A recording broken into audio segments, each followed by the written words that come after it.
వాళ్ళ నాయకులు అంటారా అండి? 5 సంవత్సరాలు ఎన్నో జరిగాయి. ఎందుకు ఇక్కడ మన గేటు కొట్టుకోపోతే ఎంతో మంది చనిపోతే మరి ముఖ్యమంత్రి గారు ఆ రోజు ఏం చేశారు? హెలికాప్టర్లో నవ్వుకుంటూ టాటా బాయ్ బాయ్ చెప్పుకుంటూ వెళ్ళిపోయాడు. ఇప్పుడు వరకు వాళ్ళకు నష్టపరిహారం కూడా ఇవ్వలే వాళ్ళు ఈ ఎన్నికల వరకు. మరి ఇప్పుడు కొత్తగా మళ్ళా నాటకము, మొన్నటి వరకేమో లా అండ్ ఆర్డర్ తప్పింది అని చెప్పి ఒక నాటకం వేశారు ఢిల్లీకి వచ్చి. ఇప్పుడేమో మళ్ళీ కొత్తగా నాటకం వేస్తుంటే ప్రజలు అనే వాళ్ళు ఏమనుకుంటున్నారు నాకు అర్థం కావట్లేదు. రోజమ్మేమో మా ముచ్చుమరి ఇష్యూ గురించి మాట్లాడుతుంది. అసలు రోజమ్మను నేను ఒకటే అడుగుతున్నాను, నువ్వు ఎక్కడో చెన్నైలో ఎన్నికలు పాలిటిక్స్లో జాయిన్ అవ్వాలనుకుంటున్నావు.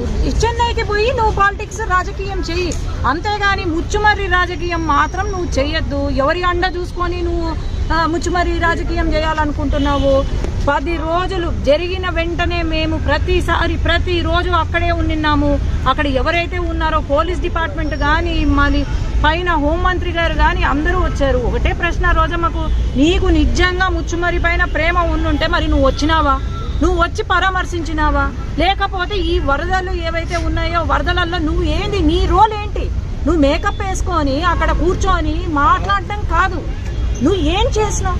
కనీసం నష్టపరిహారం ఏమైనా ₹1 ఇచ్చినారా? లేదు. కానీ ఊరికే మాట్లాడడం కాదు.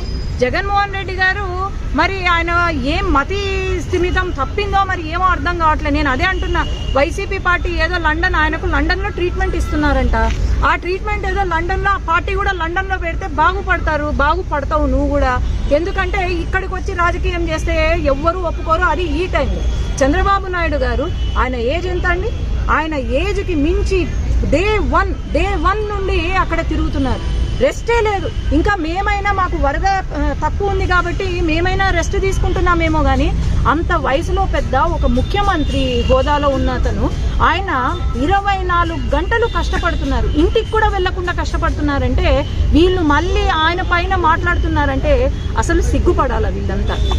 అదే గనక ఈ వరద గనక వైసీపీ హయాంలో వచ్చుంటే గనక మరి ఏంటి పరిస్థితి?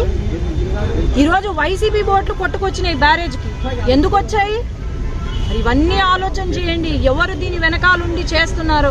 అసలు ఈయనకు మ్యాన్ మేడ్ ఫ్లడ్స్ కి తర్వాత న్యాచురల్ ఫ్లడ్స్ కి కూడా తేడా తెలియని మాజీ ముఖ్యమంత్రి, పులివెందల ఎమ్మెల్యే, మరి ఆయనకు అసలు తెలివి ఉందా? ఏం లేదు. ఎవరో పక్కన పాపం సజ్జల లేనట్టున్నాడు, పక్కన సజ్జల లేరు, లేకపోతే వేరే వాళ్ళు ఎవరు లేనట్టున్నారు, ఎందుకో గ్యాప్ ఇచ్చినట్టున్నారు. ఆయనకి ఇష్టం వచ్చింది మాట్లాడుతున్నారు. దయచేసి తెలుసుకొని మాట్లాడండి. వీలైతే సహాయం చేయండి విజయవాడ ప్రజలకు. మీ వైసీపీ పార్టీ తరపు నుండి సహాయం చేయండి. అంతేగాని చిల్లర మాటలు, చిల్లర వ్యవహారాలు, చిల్లర చేష్టాలు చేయొద్దు. ఆ రోజమ్మను పెట్టినారు. ఇప్పుడు ఆమెకు మేకప్కే సగం టైం అయిపోతుంది. మరి ఆమె కూడా నోరు అదుపులో పెట్టుకొని ఆమె కూడా వీలైతే విజయవాడకు వచ్చి సాయం చేయమనండి, మేము కూడా చప్పట్లు కొడతాం. అంతేగాని దీన్ని మటుకు పొలిటిసైజ్ చేయొద్దండి. అందరం కూడా వాళ్ళతో ఉండి మనం ఆదుకుందాము, హెల్ప్ చేద్దాం.